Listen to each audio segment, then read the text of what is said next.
Hello, I'm Jack Perkins. Welcome to Biography. Chicago in the roaring 20s, a town of unending parties, unlimited booze, and unrelenting violence. Behind much of that action was one man. They called him Scarface. Al Capone, the most powerful man in the underworld.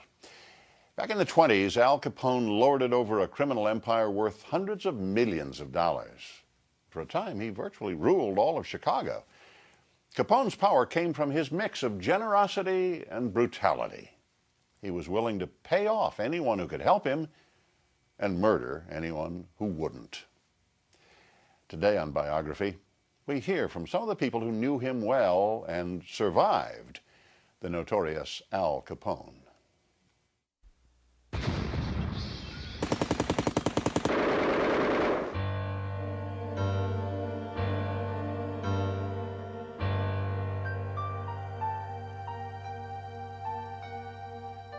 Al Capone rose to power with a deadly combination of raw brutality and brains.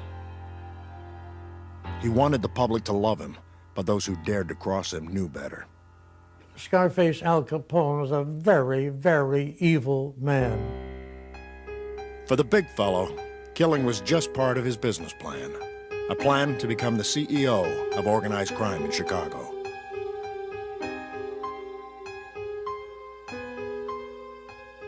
Al Capone was not stupid. Hell, if he was a person who took a legal job, he'd be head of General Motors. But as king of the bootleggers during Prohibition, Scarface Al became more of a celebrity than any mere corporate executive. He became the most famous gangster in the world.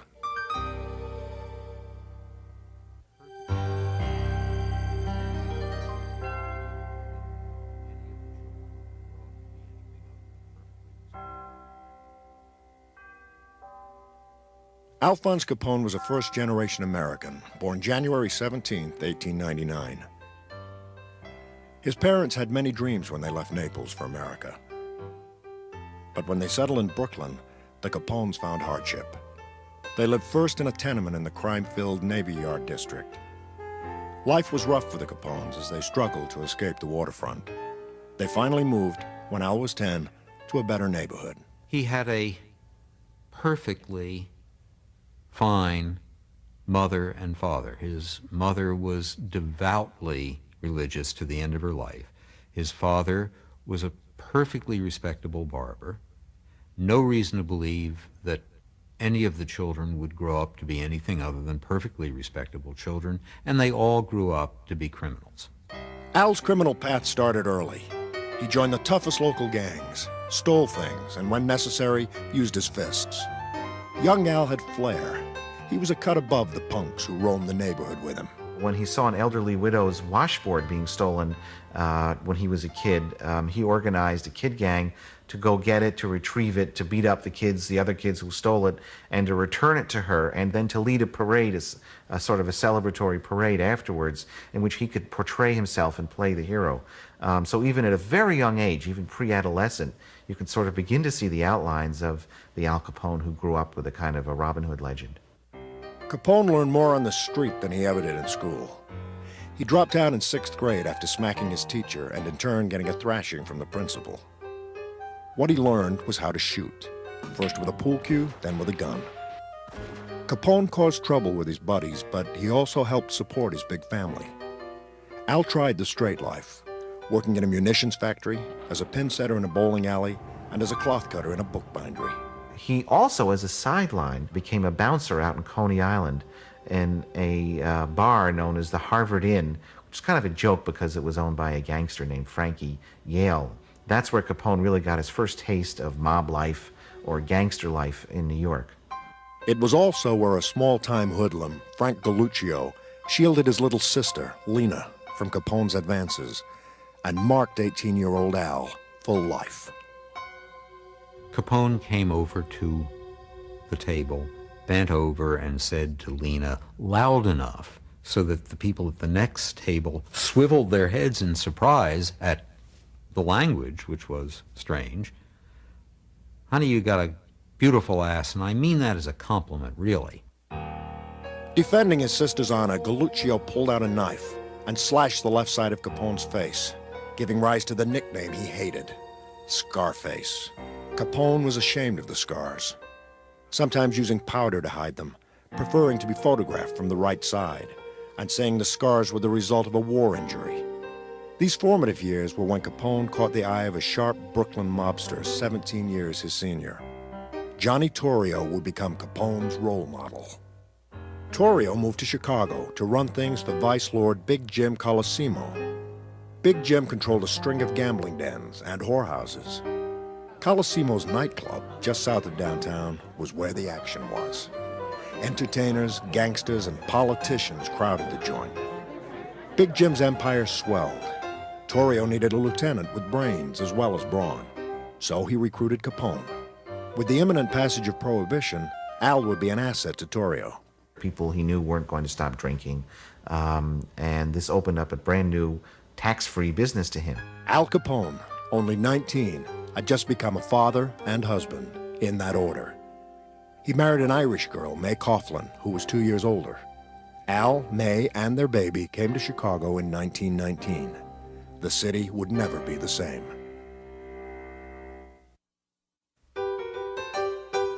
In the Roaring '20s, Chicago was synonymous with corruption. Wild nightlife, rampant crime, and flowing booze. When Prohibition became the law in January 1920, it was a special invitation for 20-year-old Al Capone to scheme, move in, take over, and kill anyone who got in his way. Within a few years, Capone would be running a criminal organization the likes of which Chicago had never seen. But first, he had some things to learn from his boss, Johnny Torrio. Torrio was Capone's mentor. It was coming up through the ranks, being attractive to the boss, having the boss say, this is someone who might succeed me one day. I'm going to bring him along.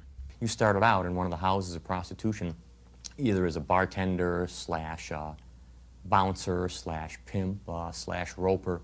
There's stories of supposedly Capone standing outside in front of one of the houses just saying to passersby, hey buddy, we got some nice girls inside. The hot spot where Capone worked was Colosimo's nightclub, watering hole for the city's high rollers. With Prohibition, Torrio saw dollar signs. Bootlegging was his answered prayer, but his boss, Big Jim Colosimo, thought he was rich enough and didn't need a new racket. Without Big Jim, Torrio couldn't expand. Exit Big Jim. But someone had to do it, and it was Capone who was the one who was chosen to arrange it. Al hired his former New York boss, Frankie Yale, to do the killing. Big Jim was rubbed out in May of 1920 in the lobby of his own club. The style of this hit was to become a hallmark of Capone's murders, planned, deliberate, and witnesses who had sudden amnesia. Now, Torrio and Capone could take over and cash in on bootlegging. Capone had the right instincts, but he still needed some polish. Torrio took the rough edges off of Capone. Aside from everything else, he insisted that he go to night school to improve his accent. He must have had a Brooklyn accent, but evidently he ended up without that kind of an accent. The people who knew him later in life said, no, he had no particular accent at all. Capone rose quickly through the ranks of the underworld. He never wanted to be thought of as a criminal, but rather as a gentleman with a passion for opera and the finer things money could buy. Well, he was a very snappy dresser for those days, but not exactly in the Brooks Brothers mode. He went to yellow and green were his dominant fashion statement colors, with a milky white Borsellino fedora that was a gem. He wore a huge 11.5 carat pinky ring that cost $50,000. He wore Italian glove silk underwear. His style earned him the nickname he liked, Snorky, meaning sharp dresser. Al was flamboyant. His 5'10.5", 175 pounds, commanding attention as he and his gang swept into nightclubs. He used to come in with 4 or 5 guys, and they'd all sit at the table, and then the girls would come over, the hostesses in the club. They'd all come around, make a big fuss over him, and he'd give them money. You know, he was very liberal. Oh, sure, I met him. He was a very nice person, as to know him, you know. And what they said, he never did anything. It was his people that did it, like his men that he had or whatever, do this dirty work. Many people only believed in Capone's good nature. They didn't see evil, just generosity. Like the time he spilled a drink on a showgirl's new dress. But it was all wet, and I thought, my God, what am I going to do, you know, like for the rest of the night? So he did give me some money to go and have it taken care of. I didn't want to take it, and he says, no, you take this. He gave me, I think, $25, I think it was. Well, if he was sitting at the table, he'd call me over, and then every once in a while, when he would come to the club or something, he'd say, get the kid up on the stage and let him do the Charleston, you know, and I'd get a $5 bill. And that was terrific, you know. Capone's family thought he was terrific, too. When his father died in 1920, Al, the dutiful son, brought his family to Chicago. Together, the Capones lived in a 15-room house on the South Side. He brought his brothers into the rackets and supported his sisters comfortably.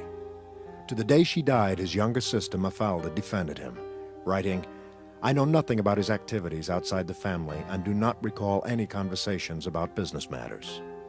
Outside the family, he was a different guy. He was regularly unfaithful. He was a lusty man who was dealing with prostitutes and sampled the wares. He would get drunk. He would be away from home for long periods of time. He, in effect, would live away from home. When he wasn't out drinking, gambling, or whoring, Capone studied his boss, Torrio. He learned how Chicago was divvied up and how to bring gangland together to fill the city's thirst for alcohol. In 1922, under Torrio's design, local mobsters made a peace agreement. Everyone would get a cut of the action. That was Torrio's modus operandi, to try and get everybody together and agree. And Capone learned that from Torrio. I think Capone learned to suppress his perhaps naturally violent instincts. This strategy turned bootlegging into big business. Supply was controlled, from breweries to backyard stills. Saloon owners, if they were smart, bought Capone's beer. If you didn't, they would come back and tell you, you better take their beer. This happened over and over again. If you didn't do that again, they would bomb your place and they would blow out the windows. And then they would offer to lend you the money to repair it.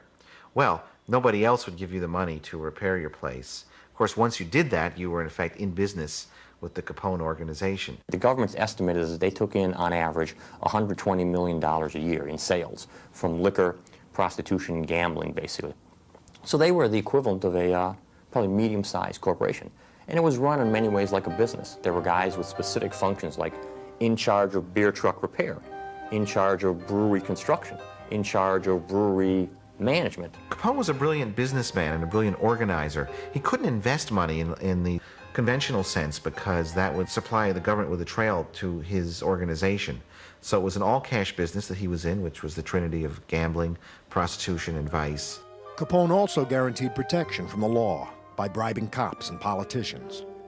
Al Capone himself once estimated that 50% of the Chicago police force worked for him. So that's a big part of doing business. Otherwise, you wouldn't operate for a minute if you weren't getting protection. 1922 was the year that Capone finally got officially noticed by the Chicago press. In the early hours of August 30th, he was arrested after a night of boozing. Capone's temper erupted when the car he was driving slammed into a taxi, badly injuring the driver. He pulled a gun and threatened the taxi driver, waving around a fake sheriff's badge. When the real police showed up, Capone was arrested. He taunted the officer, boasting that he'd fix this thing. Easy. He did. The charges were dropped. Word that Al walked got around fast. His legend was growing. Now just 23 years old, Al became Torrio's partner at the top of the crime world. While attempts to quench the public's thirst stepped up, so did greed. In 1923, the gangland peace negotiated under Torrio shattered. Chicago's notorious beer wars began and grabbed headlines nationwide. Blood flowed and bombs exploded from September through December. For Capone's enemies, it ended in death. The only thing these guys would do would be to respond with violence. And violence is sort of a currency for them. It's It's what they use to get their way. During the entire Prohibition era, 700 people were murdered in Chicago in bootlegging or Prohibition-related crimes. Torrio and Capone won the first round of the gang wars. Confident that control was restored, Torrio went on a 4-month cruise, leaving Capone in charge, giving him license to become the most powerful man in the city. 1924 ushered in a new era for Al Capone. In Chicago, corruption took a detour when a law and order man was elected mayor. Despite his personal distaste for Prohibition, he enforced it. So Al set his sights on opportunities for growth in the suburbs, starting with Cicero. It only made him seem to be a much stronger criminal leader. By expanding into the suburbs, he was really able to seal up Chicago lock, stock, and barrel for his own. Cicero was made to order for Capone's gang. It was a working-class bedroom community of 60,000 where bribery worked like a charm. From suburban headquarters at the Hawthorne Hotel, Al cut deals with local officials to operate beer and gambling joints. To keep his power base, Capone rigged the Cicero election. His men shot, beat up, and held voters hostage who were opposed to mob rule. On Election Day, April 1st, 1924, the Capone ticket was victorious. But Al suffered one major defeat. His 30-year-old brother Frank was killed in a shootout with Chicago police. The death of Frank Capone, I think, had a profound effect on Al and turned him from a kind of low-key Johnny Torrio type of racketeer into a much more desperate and violent hoodlum.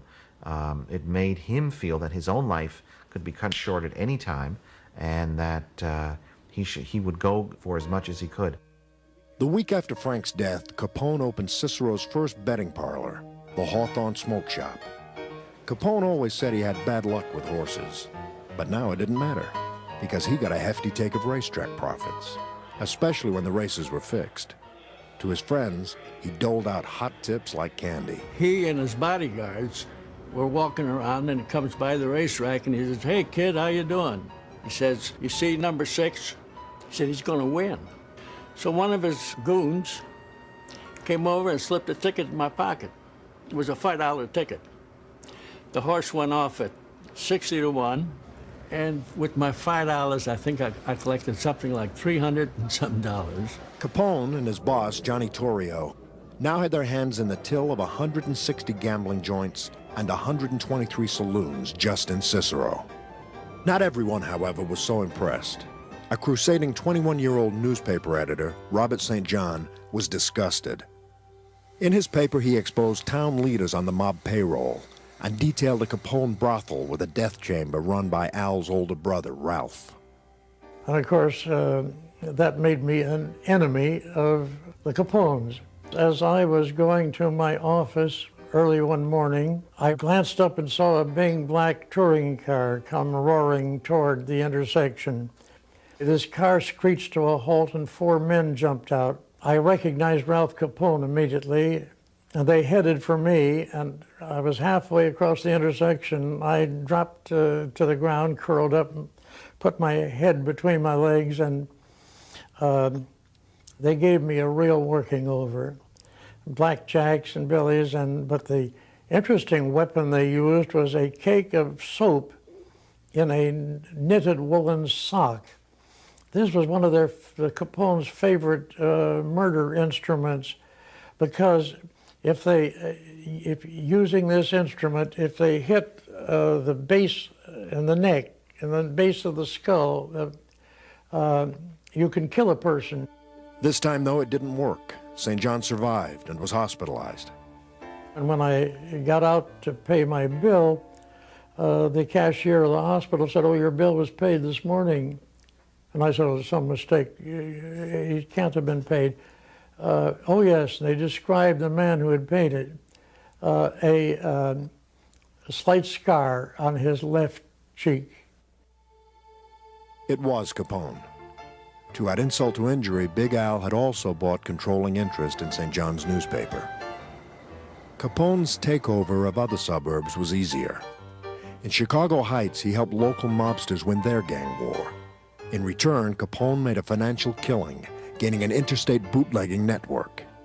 At one time, it was reported that Chicago Heights was worth around $36 million to him. By having the Chicago Heights people behind him, his network would virtually double in size. Capone joined forces with the Chicago Heights mob, and in a town where corruption ruled, the big fella was royalty.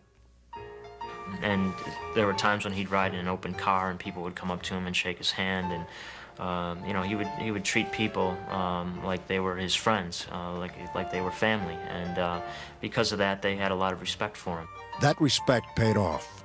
While Capone's boss, Johnny Torrio, was away on his cruise, Al expanded operations, formed new allies, and reaped the profits. When Torrio came back, if there had ever been any question in Torrio's mind that Al Capone was the man to succeed him, that ended it. There was also no question about Capone's explosive temper or loyalty. On May 8th, when Al's accountant, Greasy Thumb Jack Guzik, whined that he'd been kicked around by a local bootlegger, Al took aim. He unloaded a six-shooter into the culprit's head, point blank, in front of 3 witnesses. No one forgot it, but no one would say they remembered it. Al went into hiding, but later turned himself into the police, saying he was out of town the day of the murder. Once again, he beat the rap. There was no way to get Capone on any of the substantive charges. You couldn't get a jury. They knew what would happen to them if they voted a conviction against a gangster. And they said as much. People would ask to be excused. I'd have to carry a gun the rest of my life, said one of them asking to be excused. Capone knew it. He went about his business, ordering the elimination of people who refused to cooperate. The one-way ride was the preferred method. Let's get him in a car and let's take him to a nice secluded place and shoot him and dump him out of the car. So there are no 1 witnesses, 2 innocent bystanders, or any particular problems beyond it. Capone's biggest problem that had to be taken care of was Northside gangster and well-known florist Dion O'Banion. O'Banion had plenty of power and money, but wanted more. He made a fatal mistake when he tried to swindle Capone and his boss, Torrio, on a brewery deal. On the morning of May 19th, Torrio got arrested in a prohibition raid O'Banion knew about. Torrio was on his way to the slammer, but not before he'd get revenge. Once again, New York triggerman Frankie Yale got the nod. Yale would do the job with 2 local hitmen. They decided to kill O'Banion on November 10th when he was busy preparing flowers for a gangster funeral. When the 3 hitmen walked into the flower shop, O'Banion reached out to shake Yale's hand. Yale held on as the others pumped O'Banion full of lead. It was the end of O'Banion and the beginning of a bloody gang war. That's because in January 1925, 2 of O'Banion's men, George Bugs Moran and Jaime Weiss, tried to avenge their boss's murder and went gunning for Capone and Torrio. They missed Al, but managed to ambush Torrio. Torrio recovered and was sent to prison on the prohibition charge. In March, while serving time, he announced his retirement. To no one's surprise, leadership of the mob was passed to Capone, then just 26 years old. The youthful mob boss was front-page news. He liked being in the limelight. When accused of a crime, he'd call a press conference. And he'd say, hey, look, fella, I had nothing to do with this. Please, get off of my back. But the truth was Capone had everything to do with Chicago's increasingly vicious gang violence. Al was now a moving target. He shielded himself in his new high-security headquarters in the plush Metropole Hotel. Secret tunnels helped Al and his men make quick getaways. He never went anywhere alone. Capone had more security than President Calvin Coolidge. He rode in a $20,000 customized Cadillac limousine that was more like a tank. It was 7 tons, armor-plated, with bulletproof glass. The back window could be yanked when gunmen had to fire at their enemies. Capone now had his share. They kept encroaching on each other's territory. Wasn't supposed to happen, it did. They shot each other. Capone was going to have to eliminate one by one the opposition again. Bring one by one, bring them all in line. All Capone had to do now was give the orders. He did, and he never looked back.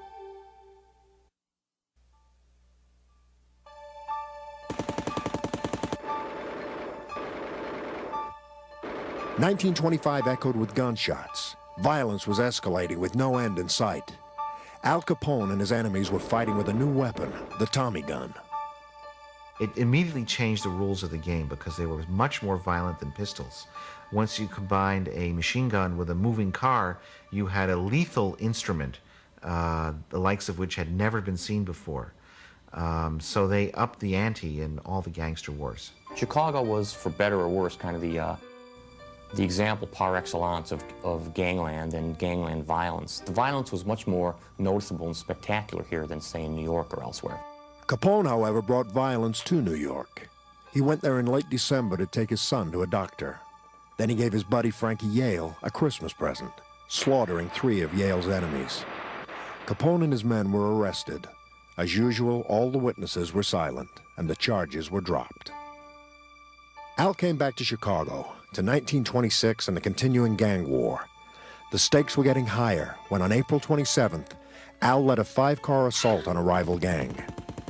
Outside a Cicero bar, Capone and his men opened fire. The tally, 3 wounded, 3 dead, including a 25-year-old assistant state's attorney. Bill McSwiggan had stayed close with his childhood buddies who were Capone's enemies. There was an outcry over the murder of a public official, so Capone vanished.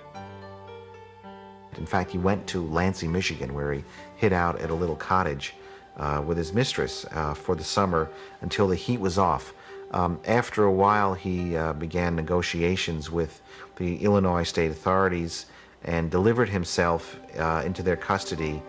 Despite a major investigation, a coroner's inquest, and the convening of 6 grand juries, Capone was never indicted. Once again, he got off, proclaiming his innocence. Capone appeared untouchable.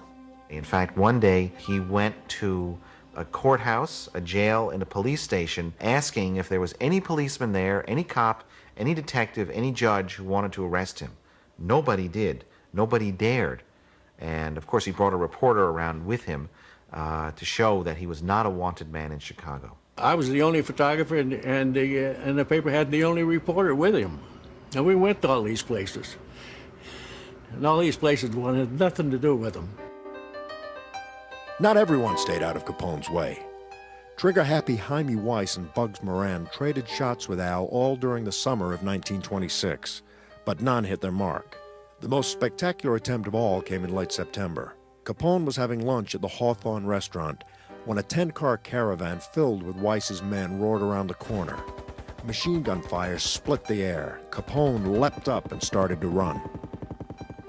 His bodyguard, it registered on him before it registered on Capone that something is wrong and there's going to be more. They must have been blanks to make us find out what's happening. He dove forward, knocked Capone to the floor, and was holding him down when the rest of the cars came by with real machine guns, and they just shot up the entire block. Finally, a gunman got out, knelt in the doorway, and sprayed the whole place. 5,000 bullets blasted the coffee shop in just under 10 minutes. It was destroyed, but amazingly no one was killed. Capone paid hospital bills for the 1 person injured. Then he turned his attention to getting rid of Weiss. Capone ordered his men to rent rooms that overlooked the Weiss-Moran headquarters. When they spotted Weiss crossing the street, they opened fire. 1 more problem eliminated. Soon after, Bugs Moran became leader of the North Side Gang. Capone sent him condolences about Weiss, denying any involvement with his assassination. In late October, Capone made a peace agreement with Moran and other gang leaders. Al later said, "There's plenty of beer business for everybody. Why kill each other over it?" At age 27, Capone's power in the underworld was growing, but he craved recognition as an upstanding businessman. After all, he employed more than 400 people and controlled a multi-million-dollar operation. He didn't go running around with a machine gun shooting people out of fast-moving cars. You would find him in his office, surrounded by junior executives with the phones jangling, 3 people waiting to get a little bit of his time for an executive decision. That was his working day. That's the kind of criminal he was. In other words, he was a modern criminal. 1927 started as a good year for Al by all measures. The U.S. Attorney's Office would estimate his organization took in $105 million that year, all from unlawful enterprises. One of his allies, Big Bill Thompson, was voted back in as mayor of Chicago, giving control of the city, in effect, to Capone. When things were going his way, Al tried to relax. He took his son to baseball games. He boxed. He liked to have a good time. Capone said he was tired of being underappreciated in his role as public servant, that he needed a getaway. So he bought one. In January 1928, Capone paid $40,000 in cash for a 14-room mansion on Palm Island, Florida, near Miami. He invested another $100,000 in improvements to make it a paradise. Still, this wouldn't shelter Capone from problems starting to brew in his own organization. Al learned that his favorite New York hitman, Frankie Yale, was stealing East Coast booze shipments. Loyalty was paramount to Capone, and he felt betrayed. Yale had killed often for Capone. Now the tables were turned. On July 1st, 1928, Yale was the victim, chased and shot down in New York by Al's gunmen. Capone still had one significant rival, Bugs Moran. Moran's gang was hijacking the mob's whiskey. Capone was fed up with Moran's antics, and at the end of December, he went to Florida to mastermind what would become his most infamous crime. The St. Valentine's Day Massacre was one of the most fascinating and complicated hits in the history of gangland in this country, probably also the most celebrated. On the morning of February 14th, 1929, Moran was late getting to his warehouse. His men were there waiting for a shipment of whiskey. Strangers walked in, 2 dressed as cops, 2 others in plain clothes. Moran's men, thinking it was a raid, put their hands up, turned and faced the wall, and instantly were mowed down. An inquest was assembled to investigate. Moran and others pointed the finger at Capone, but Al had an airtight alibi. He was in Florida in a meeting with the district attorney in Miami at the time of the shootings. Once again, with no one willing to testify, the case was closed. No one knows for sure who did it. My theory is they thought the last person to go in, who looked quite a bit like Moran and was wearing the same outfit that Moran wore, a light overcoat with a darker brown fedora. I think they thought he was Moran. The city and the country was sickened by this killing, but the bloodshed wasn't over. The St. Valentine's Day Massacre was the most graphic show of violence yet. Now, there was no escape for Capone. He was to become the target of criminals and lawmen alike. Public disgust with the St. Valentine's Day Massacre had barely subsided when Al Capone made his next move to clean house. In May 1929, Al's informants told him hitmen John Scalise and Albert Anselmi and another gunman were conspiring to murder him. Capone invited them to a roadhouse in Indiana. He got their confidence and threw a banquet for them, and they had a wonderful evening drinking and eating, and then at the end of the night, then the tables turned and he accused them of treachery, and he and his bodyguards beat him to death with baseball bats, before shooting him, of course. I photographed the 3 bodies that were found in the brushes in Hammond. Their heads were smashed. They were bad. The police picked up the bodies and they took them to a mortuary, and we had taken pictures of them covered up. You only saw a little bit of their face. It was a really hideous crime. In fact, it was so hideous that even other gangsters began to distance themselves from Capone at that time. Suddenly, trouble was everywhere for Capone. Public sentiment against him was growing. His life was in danger. There was a $50,000 contract out on him. Al figured the only place he'd be safe was in a jail, away from Chicago. So he set it up. On May 16th, leaving a movie theater in Philadelphia, Capone and his bodyguard were arrested for carrying concealed weapons. The scheme went haywire when the judge threw the book at them. The verdict was stiff: a year in jail. Al tried everything to get out early, from bribery to giving money to local charities at Christmas. It didn't work. So Al used his phone privileges to run his gang, long distance from jail. The news he got from home was bad. Capone and his organization were now a target of the federal government. President Hoover wanted to see Big Al behind bars for a long time. He kept asking his aides, "Have you got that fellow Capone yet?" The IRS was working on it, closing in on his gang. While he was still in jail in Philadelphia, Ralph Capone was gotten and was sent away. Jack Guzik was sent away. Frank Nitti, who was Capone's number 2, was sent away, all on income tax. When Capone left prison in March 1930, new problems awaited him. He had just been named public enemy number 1 by the Chicago Crime Commission, but he wanted people to think of him as a good guy. The country was entering the Depression, so Capone responded, opening Chicago's first soup kitchen, feeding 3,000 hungry people a day.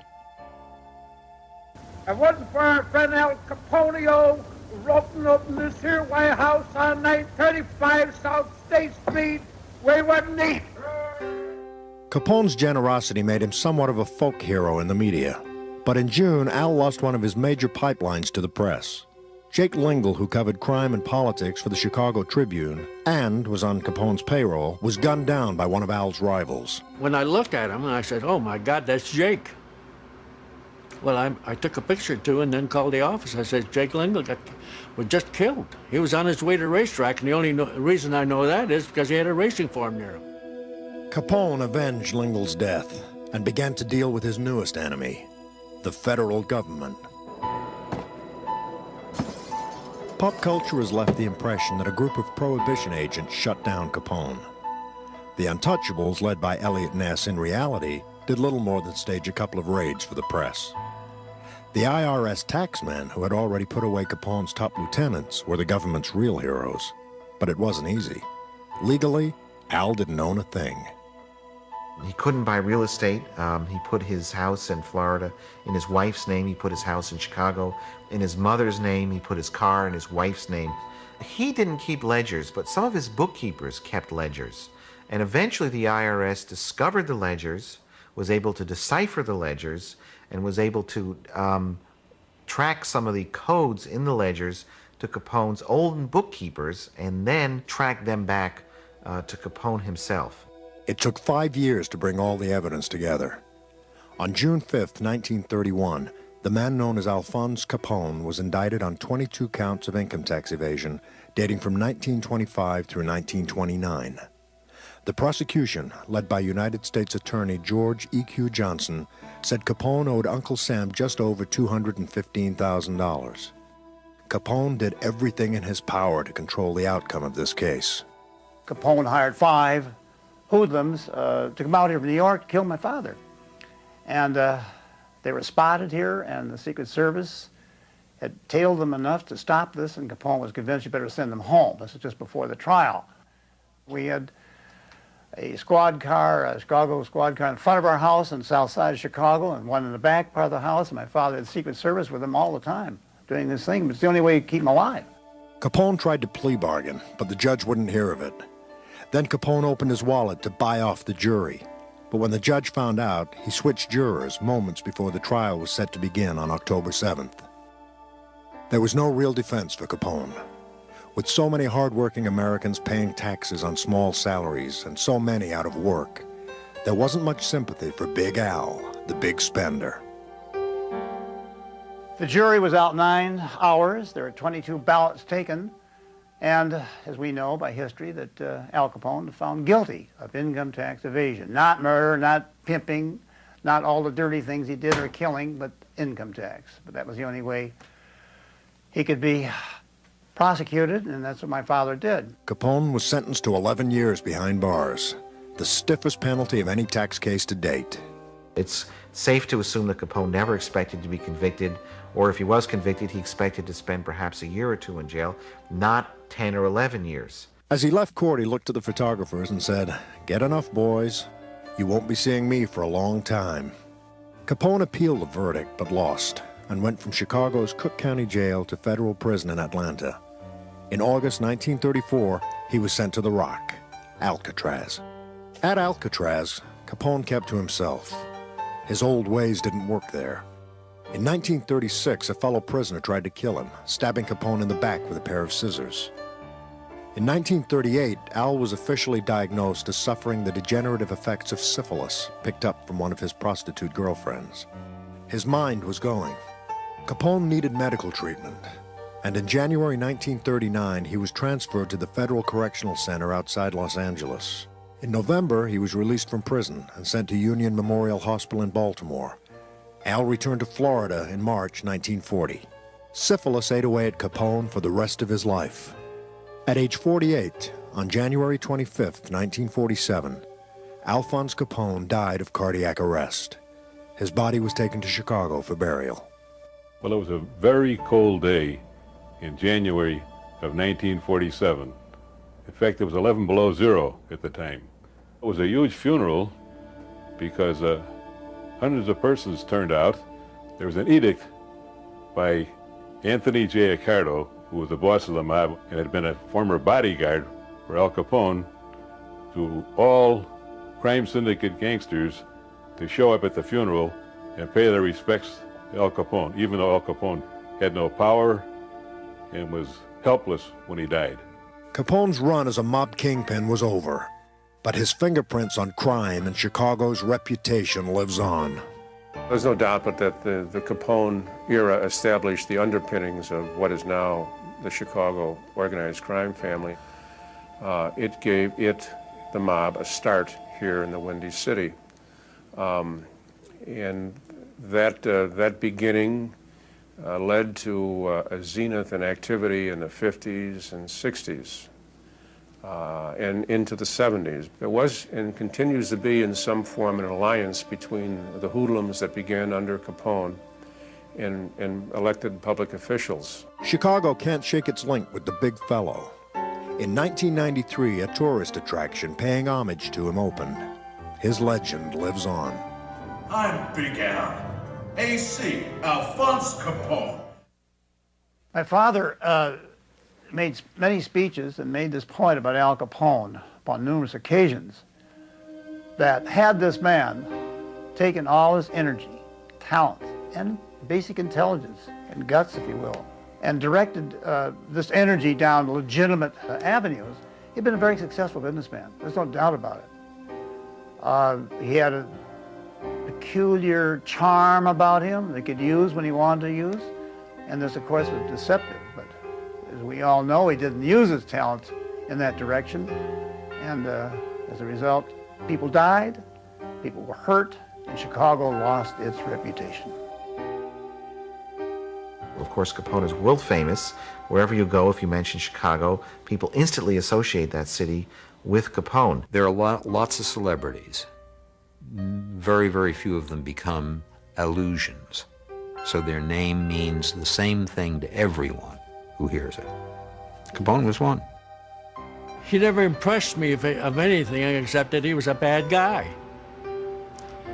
And the reason that maybe that I felt that way is because I happen to be an Italian. And anybody that hurts an Italian person, I feel hurt. And so, let's end this. To me, he was a bum. In 1933, a Chicago entrepreneur decided to cash in on Al Capone's legend. He opened a museum called Capone's Chicago. Tourists could buy T-shirts with Capone's likeness or watch a reenactment of the St. Valentine's Day Massacre. It's only recently that Capone's Chicago went out of business. And that closing delighted many Chicagoans who felt the museum glorified a brutal man who symbolized the city's most violent era.